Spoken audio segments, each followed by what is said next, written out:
Allahumma salli wa sallim wa barik ala sayyidina Muhammadinil Fatihi lima ughliqa wal khatimi lima sabaqa wan nasiril haqq bil haqqi wal hadi ila siratikal mustaqim sallallahu alaihi wa ala alihi wa ashabihi haqqa qadarihi wa miqdarihil azim. Bismillah, masya-Allah, Allahu akbar. Alhamdulillah rabbil alamin. Wassalatu wassalamu ala asyrafil anbiya'i wal mursalin wa ala alihi wa sahbihi ajma'in. Allahumma salli ala sayyidina Muhammadin abdika wa rasulika nabiyil ummiyil ala alihi wa sahbihi barik. Amma ba'd. Alhamdulillah, syukur kepada Allah Subhanahu wa taala pada sidang pendengar yang mengikuti kuliah di malam ini. InsyaAllah seperti biasa, malam ni kita ke tajuk sambungannya semalam, iaitu tentang dua kalimah syahadah. Jadi kita dah bincang semalam tentang bagaimana kalimat syahadah itu merupakan pintu untuk masuk kepada iman, Islam dan ihsan. Maknanya dengan mengucap dua kalimah syahadah itu terbukalah pintu iman, pintu Islam, pintu ihsan. Itulah hebatnya kalimat syahadah ni. Tak masuk ikut pintu syahadah, tak jumpalah pintu lain-lain. Dia kena istihar dulu. Dia kena menyaksikan dulu. Dia kena menyaksikan dulu sebab kalimat syahadah ni dia kalimat penyaksian. Dia kalimat apa? Kalimat penyaksian. Syahadah bukan ucapan. Syahadah ni penyaksian. Dia tetapi adalah penyaksian. Lepas tu Rasulullah selalu menyebut, perbanyakkanlah penyaksian kalimat la ilaha illallah sebelum kamu tidak dapat menyebutnya. Kenapa? Kerana mati atau sakit. Ni kalimat penyaksian. Betul lah kita nak semayang, kita nak berzikir, apa kita sebut selalu? Biasanya kalau kita tengok dalam majlis zikir, apa imam akan kata dulu? Fa'lam annahu la ilaha illallah. Fa'lam annahu la ilaha illallah. Kita mulakan dengan fa'lam annahu la ilaha illallah, baru kita mulakan zikir. Biasanya zikir ni dah ada adab dia pula. Dia panjangkan huruf lam tu dulu, la ilaha illallah, sampai 6 harkat. Tu. Jadi itulah kaedah-kaedah zikrullah. Jadi kita nak ambil faham malam ni bahawa syahadah bukan ucapan tetapi penyaksian. Seperti nama dia syahadah. Syahadah ni menyaksikan suatu penyaksian. Penyaksian itu berlaku dengan pandangan mata hati. Lidah ya, dia mengucap, tapi hati menyaksikan. Penyaksian tu, mana penyaksian tu aku kenal dan aku tahu. Itu maksud menyaksi. Jadi kita aku mengistiharkan, aku beriktikad, aku bersumpah. So, jadi bila dia sebut syahadah ni, asyhadu tu dia ada dia punya tentang bagaimana untuk memahami penyaksian tersebut yang berlaku. So, inilah yang kita nak belajar ni. Walaupun kita letih siang hari, walaupun kita letih siang hari, malam kita belajar. Saya pun letih juga tadi pagi ke Putrajaya sekejap, lepas tu ni balik. Malam ni sambung kuliah lagi, letih. Tapi kenangkan ngaji ni, dia jadi hilang letih tu sekejap. Kenangkan nak mengaji ni, sebab orang nakkan ilmu. Kita kalau simpan ilmu Tuhan ni, nak banyak mana kita bagi. Dan ilmu hak Allah Ta'ala, kita ni hamba, dia Tuhan. So begitu. So jadi malam ni kita balik tajuk yang kita bincang malam semalam tu, tentang kalimat syahadah tu adalah sebuah penyaksian kita kepada Allah dan Rasul. Wallahu a'lam. Baik, alhamdulillah. Jadi ada sebuah hadis ini yang enggak jadi yang panjang riwayat itu, yang dikeluarkan oleh Abu Nuaim dalam Al-Hilyah daripada jalannya Abu Faid Al-Fadani sampai kepada Ali bin Abi Talib yang diriwayatkan daripada Nabi sallallahu alaihi wasallam daripada Jibril alaihi salam.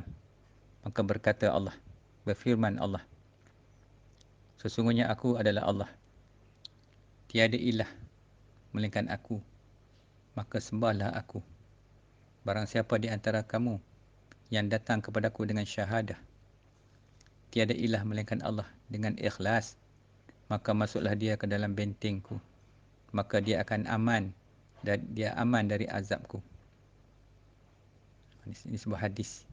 Jadi bila mana Allah menyebut sesiapa yang datang kepada dia dengan syahadah, iaitu tiada Tuhan, tiada ilah melainkan Allah, dengan ikhlas. Jadi timbul banyak perkara kat sini. Persoalan ikhlas, bila Allah kata yang datang dengan ikhlas. Ikhlas ni siapa martabat orang-orang mukhlisin? Orang-orang nak naik darjah ikhlas ni, kalau belajar dalam sifat tasawuf tu, dia salah satu daripada sifat terpuji. Nak naik tempat ikhlas ni mana dia buat sesuatu amal itu tanpa hendakkan laba, tak payah bayar apa-apa, tak hendak pujian. Dia buat kerana Allah, betul-betul semata-mata dia buat tu untuk sebagai pengabdian dia kepada Allah Subhanahu Wa Taala. Itu maknanya mengabdikan diri kepada Allah, memperhambakan diri kepada Allah. So bila dia bawa syahadah tu kan, la ilaha illallah, tiada ilah, tiada Allah, tiada Tuhan melainkan Allah. Jadi ini yang kita nak zikrullah, kita nak zikir selalu. Lepas tu ada ulama' satu hari, macam bulan puasa ni sampai 100,000 kali dia zikir. Dia zikir sampai 100,000 sehari. Kita dengar pun takut. Kita nak zikir 1,000 susah. Ya. 100,000. 100 pun jenuh kalau tak zikir pagi tu. Pakai tak buat dah. Malam ni kalut sikit. Itulah inilah. So, jadi macam-macam kita nak kena hadap. Tapi setidak-tidaknya bila kita mengaji macam ni, faham macam ni, nampaklah apa yang kita kekurangan. Kalau tidak, kita lagi jauh dengan Allah. Macam mana kita nak letakkan kita tu di sisi Allah SWT supaya Allah selalu ingat kat kita. Betul Allah sebut dalam surah di kursi tu, apabila hamba aku datang sejengkal, Allah datang sehasta. Nak ceritanya Tuhan ni kasih kat kita. Kita datang sikit ya, dia datang lagi dekat dengan kita. Sehingga kalau dibandingkan, disebutkan kalau kita kata Allah tu antara dua mata hitam tu, mata putih, mata hitam tu, dekat dah, tapi Allah kata aku lebih hampir lagi daripada mata hitam, mata putih kamu tu, ataupun daripada dua orang amreh tu. Jadi nak cerita Allah tu kita sangat hampir dengan kita. Macam mana kita nak faham tu? Semua ni datang melalui pengajian-pengajian, melalui kalimat syahadah ni. Sebab tu kalau kalimat syahadah, kalau kita mengaji lagi sampai at one level, kita tak akan makan sembelih orang lagi. Kalau orang-orang sembelih ayam tu ke, kalau sembelih ayam dapat CJ Jakim pun orang tak percaya dah. Kan? Lepas tu beberapa ahli ulama' Tok Guru ni dia akan makan tak tu pasal. Kan? Lepas tu makanan, bila makanan halal tu akan membawa dia kepada menjadi khair ummah. Orang yang jaga makanan, kita makan kena ingat, kita tak lari. Setiap hari kita makan. Ni bulan puasa ni kita makan macam kita tak tahu halal ke haram, syubhah. Kita mesti percaya ya kan. Tapi kalau orang-orang beriman ni, dia perhati siapa masak, dia tengok orang tu solat ke dah. Kalau tak solat, dia tak makan dah. Kalau tak pergi dia makan, tak makan pun tak apa, dia kata. Dia tak ada masalah. Kita kalau tak makan, mau ke buluh boleh. Dia terekam siang malam, pergi sana pergi sini. Pergi kedai siam, hak siam betul pun tak tahu. Yang masak tu siam perut hijau ke apa ke pun tak tahu, telan dia. Saya sedap, tom yam tu dia buah apa kita tak tahu. Jadi kita dia tak ambil kisah. Sebab tu banyak benda berkaitan dengan keimanan ni. Sebab kita belajar pasal syahadah tu, kita akan nampak macam-macam aspek keilmuan dalam Islam. Punca semua ilmu datang daripada kalimat dua ni. Kalimat syahadah, syahadah ta'ain. Daripada sinilah terbitnya semua ilmu. Sebab seperti yang disebut kan, alam ni daripada dua kalimat syahadah ni maka terjadinya alam ini. Allah cipta alam ni sebab kalimat ini. Tu mulia tak mulia kalimat ni. Maka rugi sangatlah orang yang tak mengaji, yang tak nak mengaji bab syahadah. Sedangkan kalimat agung ni kalau siapa pegang ambil dia, mulia lah orang tu. Syahadah tu mulia dah. Siapa yang ambil junjung dia, tak kat diri dia, hiasi diri dia rohani jasmani, maka mulia lah dia. Macam kita lah pergi pakai baju raja, duduk tempat raja, orang panggil apa kita? Orang panggil raja kan. Takkan orang nak panggil rakyat kot. Dah pakai baju raja, duduk tempat raja. Macam itulah kita dengan kalimat syahadah ni. Kita ambil dia, kita terima dia, kita yakin akan dia, kan?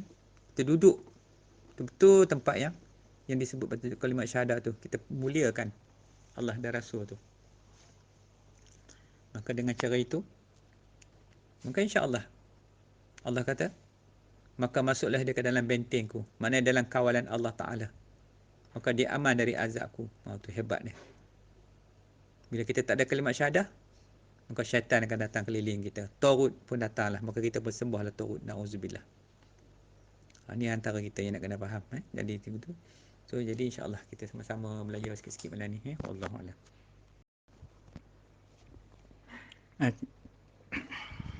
Baik, satu persoalan. Semalam yang kita bincang tentang orang Muslim. Siapakah yang layak mendapat gelaran Muslim? Apa maksud Muslim tu? Orang yang menegakkan syariat-syariat Allah, iaitu yang menegakkan rukun Islam yang 5. Dan siapakah pula orang mukmin? Iaitu orang yang beriman kepada Allah. Siapakah orang muhsin? Orang yang mencapai darjat ihsan di sisi Allah Subhanahu Wa Taala. Jadi, apakah sama di antara manusia-manusia ini? Perlukah kepada gelaran-gelaran ini? Jadi gelaran ini sebenarnya Allah yang bagi. Bila orang itu mencapai apa yang dibuat mengikut ketentuan dalam syarak tu, maka dia digelar sebagai manusia Muslim. Lepas tu kita selalu sebut minal muslimin wal muslimat wal mu'minin wal mu'minat. Tu dua title tu, gelaran tu. Kalau ada Fatihah pun kepada muslimin muslimat dan mukminin mukminat. Maknanya ada dua kumpulan tu, satu golongan muslim, satu kumpulan mukmin. Tu. Jadi orang Muslim tu dah Islam dah lah. Bukan Islam. Dia persoalan sama ada dia beriman ataupun setakat mana iman dia tu. Dia capai. Maknanya ketinggian darjat iman di sisi Allah tu sampai setakat mana. Ini dalam persoalan orang yang Muslim lagi mukmin ni. So jadi timbul persoalan pada kita pula. Apakah kita sebagai hamba Allah, kita perlu pakai ketiga-tiga gelaran tersebut? Maka sudah pasti mana-mana manusia pun nak naik martabat dia. Sebab orang yang beriman ni, dia akan berusaha untuk mencapai tahap yang tinggi di sisi Allah selama hidup dia. Walaupun dalam keadaan nyata, dia ni tak mampu nak pergi situ. Tapi cita-cita tu ada. Macam orang nak jadi kaya lah. Walaupun dia tak kaya, tapi cita-cita nak jadi kaya tu ada. Kita pun macam juga. Kalau boleh, nak jadi manusia yang terbaik. Khair ummah. Nak capai gelaran yang tinggi ni. Muslim, mukmin, muhsin. Kemudian duduk dalam kumpulan yang Allah sebut orang-orang yang umat yang terbaik. Ta'muruna bil ma'ruf, yang menegakkan yang ma'ruf. Wa tanhauna 'anil munkar, yang mencegah kepada yang munkar. Dan wa tu'minuna billah, dan mereka beriman kepada Allah Subhanahu Wa Taala. Ni semua perkara-perkara yang cukup rumit, tak semudah yang kita jangkakan.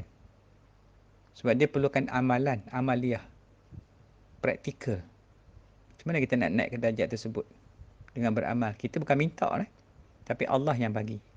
Bila kita buat kerja tu orang yang ikhlas, kita tak ada paksaan, kita buat semata-mata kerana kita nak ibadat, nak memperhambakan diri kita kepada Allah. Maka Allah yang bagi. Kita terus ada kerja lah. Nak kerja title tu tak payah. Allah akan bagi. Yang penting, maknanya kita buat ibadat tu kerana Allah. Bukan pasal nak pangkat tu. Pangkat tu Allah bagi, cukuplah Allah bagi pangkat. Kita tak payah nak kerja-kerja sangat, nanti kerja sini, apa pun kita tak dapat. So, jadi ini dalam persoalan syahadah, dia merangkumi aspek-aspek yang kita nak bincang malam ni. Baik, wallahualam. Baik, jadi kembali kita kepada kalimat syahadah. Malam ni saya nak timbulkan persoalan-persoalan terlebih dahulu. Biar kita faham, kita nak buka minda, kita nak faham. Jadi apakah kalimat syahadah? Hanya untuk masuk Islam dan kalimat untuk mati sahaja. Ini persoalan dia. Apakah begitu? Masuk Islam mengucap syahadah. Kemudian untuk mati. Jadi ini hakikat dia. Sebab tugas Rasul itu mengajak manusia agar kembali kepada Allah SWT. Kita tengok bagaimana sejarah Nabi Allah Sulaiman dengan Puteri Balqis. Kehebatan Sulaiman. Dia boleh berjalan, terbang dibawa oleh angin. Dan dia orang kena naik terbang, dia tak payah. Nabi Sulaiman ni Allah bagi nikmat dia, dunia ni memang nikmat hebat lah. Dia boleh takluk jin dan haiwan. Burung-burung hud-hud tu ikut dia. Burung apa? Burung belatuk tu. Bagaimana tengok dia mengajak Balqis. Dia bagi surat kepada Balqis supaya Balqis tidak menyembah matahari. Bila Balqis datang ke istana dia, dia suruhnya, dia bagi cabaran untuk siapa yang boleh bawa singgah sana Balqis tu ke istana dia. Datang seorang jin. Jin kata, aku boleh bawa dalam masa sebelum kamu duduk tu, aku dah sampai. Lepas tu kata lagi seorang abid, ahli ibadat. Dia kata, baik tuanku, aku boleh bawa secepat, lebih cepat lagi daripada sekerlipan mata kamu tu. Lalu Nabi Sulaiman bersuruh orang ahli abid tadi, sekejap saya sampai dah depan Nabi Sulaiman. Itu macam mana kehebatan? Itu orang-orang abid, ahli ibadat di zaman Nabi Sulaiman. Jadi syahad itulah yang dibawa oleh setiap Nabi dan Rasul, mengajak manusia balik kepada Allah. Tak ada kerja paling mulia adalah kerja Nabi dan Rasul. Kemudian orang yang Islamnya bermula dengan Islam, bermula dengan syahadah, maka insya-Allah pasti dia akan berakhir dengan syahadah. Yang kita takut ni, kita tak mula dengan syahadah. Syahadah tak kita lontar ke mana, kita campak ke mana kita tak tahu. Kita tak peduli pun kita nak belajar baca syahadah. Kita ingat syahadah ni tak perlu, orang nak masuk Islam kita jangan ucap. Jadi kita itu je, sedangkan konten dia tu kita tak faham. Sedangkan konten dia tu adalah kalimat penyaksian. Macam mana dengan kalimat syahadah tu kita menyaksikan ketunggalan dan keesaan Allah Subhanahu Wa Taala dan akan kebenaran Nabi Muhammad sallallahu alaihi wasallam. Itu yang tugas kita sebenarnya. Dihidupkan ke bumi ini untuk menjadi saksi. Saksi apa? Saksi di atas keagungan Allah Subhanahu Wa Taala. Menyaksikan ketunggalan. Allah itu esa. Allah itu esa pada zatnya, esa pada sifatnya, dan esa pada perbuatannya. Tak ada yang bersekutu sebab Allah tu laisa kamitslihi syai'. Allah tu tak sama dengan apa saja. Itu kalimat yang agung. Bila kita faham, kita kenal, kita tahu bahawa tugas kita ni amat berat. Amat berat sebab kita terpaksa menjadi saksi. Mana saksi tak boleh belot. Saksi tak boleh dusta. Saksi kena tegas, saksi kena jujur, saksi kena ikhlas. Dan saksi kena benar. Boleh dipanggil saksi benar. Tetapi jika orang yang menyaksikan, yang mengucap syahadah sedangkan dia tak kenal Allah, dia tipu Allah, kononnya dia tahu kata Allah. Sebab bila dia mengucap, dia berarti aku kenal dan aku tahu. Ni konsep kenal dan tahu tu bukan tak kenal, tahu lagi. Jadi ini yang kita nak ambil faham baik-baik. Jadi jangan kita anggapkan kalimat syahadah ni dia senang je, dia untuk orang masuk Islam, kita je mengucap. Kemudian orang nak mati, kita je mengucap. Kita faham begitu. Tapi di mana penyaksian tu? Sedangkan maksud syahadah tu adalah penyaksian. Macam Nabi sebutkan, apabila kau menyaksikan. Orang tanya apa makna kalimat syahadah ni kan? Apabila kau menyaksikan matahari yang naik daripada masyriq ke maghrib, maka bersaksilah kamu. Benar dah, tak tipu dah. Memang matahari akan naik daripada timur ke barat. Jadi ini yang kita kena ambil faham tentang kemuliaan kalimat syahadah ni. Tu tak adalah kita pandang ringan. Memanglah orang nak masuk Islam kena mengucap syahadah. Orang nak menikah pun Tok Kadi ajar mengucap, dia kata, okey, baik ni sekarang ni mari kita mengucap sama, kita mengucap dulu. Dia ajak mengucap ramai-ramai dulu. Tujuan apa? Islamkan balik diri kita tu. Takut tadi masa datang nak pergi ke masjid, nak kat nikah tu, dalam perjalanan, duk pompek lah kereta, cakap marah orang tu, marah orang ni. Mengutuk orang ni, mengunjing orang ni, ribah orang ni. Last kali dah jadi duduk dalam maksiat. Datang nak menikah pula, datang jadi saksi pula. Maka tak sah kalau saksi fasik. Begitu juga dengan pengantin yang fasik. Maka sebab tu Tok Kadi kata, mari kita mengucap dulu, Islamkan balik. Biar Islamkan balik elok-elok tu. Barulah betul kaedah dia dengan dua kalimat syahadah tu. Okey, baik. Allah Alam. Baik, mari kita bincang tentang rukun syahadah. Jadi kalau kita lihat dalam 5 rukun Islam tu, yang pertama syahadah. Mengucap dua kalimat syahadah. Jadi yang kedua solat. Yang ketiga puasa. Keempat zakat. Kelima haji. Daripada solat, kita nak buat solat kena tahu rukun. Rukun tu merupakan intipati amalan tu. Dia menggambarkan keseluruhan amal tu. Tak ada rukun, tak boleh nak amal. Jadi solat tu ada rukun dia. Puasa ada rukun dia. Zakat juga ada rukun dia. Haji juga ada rukun dia. Kalau tak ada rukun haji, macam nak pergi haji? Pertama, niat. Ketika jemaah haji berada di Mekah, nak pergi wukuf tu, besok tu, hari ni dah turun lah. Turun di hotel tu.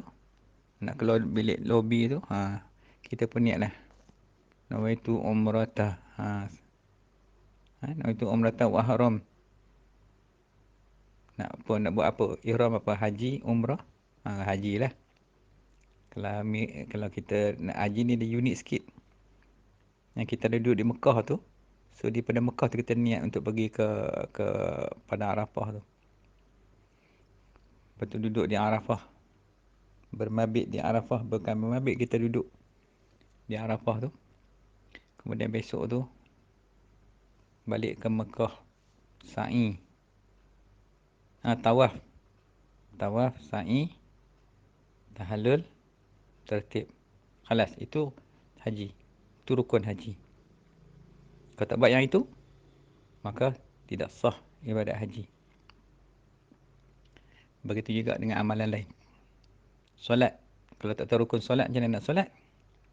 Ada berapa? 13. Yang umum kita ambil 13. Kemudian puasanya berapa? 2 lah. Kita niat. Kemudian menjaga daripada makan dan minum siang hari serta bersetubuh.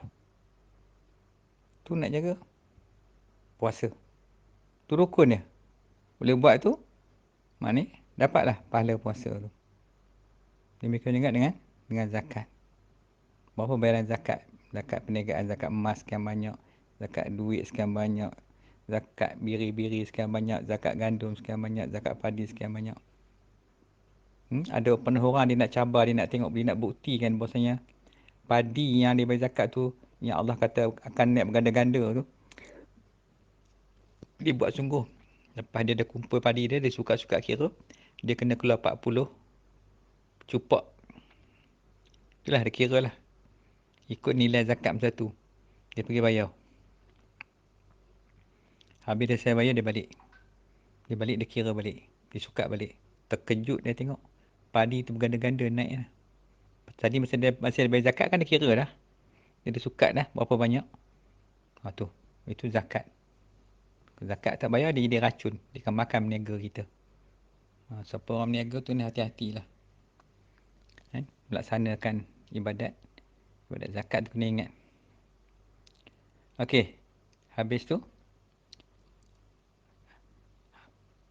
Syahadah tak ada rukun. Kalau tak ada rukun, macam mana kita nak tegak dia? Pelik syahadah ni. Kalau rukun nampak senang nak buat. Solat tu dia berdiri, baca. Syahadah, dia penyaksian. Ada apa penyaksian? Tapi dia ada rukun dia. Menyaksikan apa? Ketunggalan, zat, sifat, af'al dan kebenaran Nabi Muhammad sallallahu alaihi wasallam, sebab ada Muhammadur Rasulullah kat situ. So ada berapa? Ada 4 kat situ. 4 rukun dia untuk mengesahkan amal ibadat kita tu sampai kepada Allah. Ya. Tu jadi ada rukun dia. Kalau tak rukun macam mana nak ngucap? Ngucap gitu. Kalau Kelantan tak ada apa dah weh. Ada apa, tak ada apa lah. Tu. Jadi saya tulis soalan tu sikit untuk kita buka-buka minda malam ni. Ha. Jadi insya-Allah kita cuba-cuba lagi. Saya ni sebenarnya letih sangat dah. Tapi tak apalah. Pergi balik tahu lah, balik bulan puasa, pergi balik hari. Bukannya dekat balik malam pula tadi Allah. Nak mayang pun susah. Arena tutup habis. Tempat solat tutup tak tahulah. Pening. Janganlah berjalan malam. Biarlah awal tak apa. Okey tu. Baik, kita tengok sikit lagi nanti. Allahuakbar. Baik, jadi berdasar kepada slide ni, kita tengok situ kan. Ada jumlah rukun dia. Saya suka usik-usik yang kecil-kecil ni. Yang orang suka lupa tu. Orang suka buat tak kisah tu. Sedangkan benda ni penting. Macam bawa kereta lah, apa rukun ni? Pertama kena ada kereta. Kalau dah ada motor, bukanlah rukun bawa kereta. Tu rukun menaik motor. Lepas tu, kereta tu pula macam mana rupa kereta? Sebab kereta lengkap lah dengan tempat duduk, steeringnya. Lepas tu kereta. Lepas tu nak bawa dia macam mana? Okey, masuk dalam kereta, duduk, tutup pintu, start enjin. Dah start enjin, okey, pegang, tekan kelas. Kalau sekarang kereta auto, okey, tekan brake, pegang gear auto, okay, masuk D. Nombor 1. Nombor 2, jalan perlahan-lahan. Ada rukun dia. Kalau tak rukun dia, memasuk parit kereta tu. So begini. So kita, itu persoalan rukun. So rukun ni mana yang kena tahu? Tak sah amal tanpa mengetahui akar rukun. Alah, bukan banyak pun bang. Duk hafal lagu Yunus Tan tu, Shahrukh Khan tu lagi banyak. Ni sikit je. Sekali je kita belajar. Lepas tu faham bila-bila insya-Allah. So tengok balik kat situ ada haji, zakat, puasa, solat, syahadah. Semua tu ada. So, saya tulis situ. So ada yang saya rukun dia berapa tu? Syahadah ada 4, mengisbat zat, mengisbat sifat, mengisbat af'al. Mengisbat kebenaran Nabi Muhammad SAW. Isbat ni mana tetap. Tetap ni tetap ni berarti dia tak ke mana? Dia hanya kepada Allah saja. Allah sebagai Tuhan yang disembah tu. Tu mengisbat. Begitu dengan Nabi. Tetap Nabi tu adalah Muhammad. Tak toleh ke belakang dah. Tak ada dinong dah, tak ada dah. Itulah yang Nabi tu benar. Tu kata isbat tu tetap. Tu. So ambil faham sikit malam ni.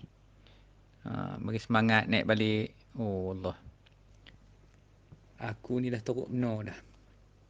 Umur dah 60 dah. Umur dah 70 dah. Umur dah 50 dah. Baru dengar cerita pasal syahadah. Duk celaru dengan siapa? Dengan faham-faham baru tu. Duk bawa masuk macam-macam dah. Pening kepala dah dengar. Bida'ah sana, bida'ah sini. Kau serabut lagi. Dah lah kita ni, orang kata apa? Dah jahil murakab. Tak kena macam-macam. Tu tak reti, ni tak reti. Tapi kalau buat kereta kau main. Dengan smartnya. Duduk. Kereta pula mahal. Honda Civic. Tapi rukun syahadah tak reti. Belagak apa? Semua tak bertempat. Tu kata. Malu kat Allah dengan Rasul. Malu kat malaikat-malaikat Allah. Apa yang segak. Rukun tak reti. Tu jadi gitu. Jadi maknanya kita belajar macam tu. Sebab nak keluar daripada jahil murakab tu. Daripada kejahilan, kena mengaji. Kena ada ilmu. Kena tahu. Barulah jelas. Mudah bagi kita untuk nak beramal soleh. Faham? Faham tak malam ni? So, jadi malam ni kita susah panjang lah. Saya pun tak boleh larat dah letih sangat ni. Jadi insyaAllah kita sambung lagi malam esok. Cukuplah malam ni dulu. Tu yang saya cerita pasal rukun pada pening lah. Hafal malam ni yang duduk tidur lagi. Nanti besok orang tanya rukun syahadah apa, nanti kita kupas satu-satu. Nak bagi faham dulu. Panjang lagi kita punya kuliah ni. Baik, wallahu a'lam. So kita kat ni dulu main ni. Wabillahi taufiq wa hidayah. Wassalamualaikum warahmatullahi wabarakatuh.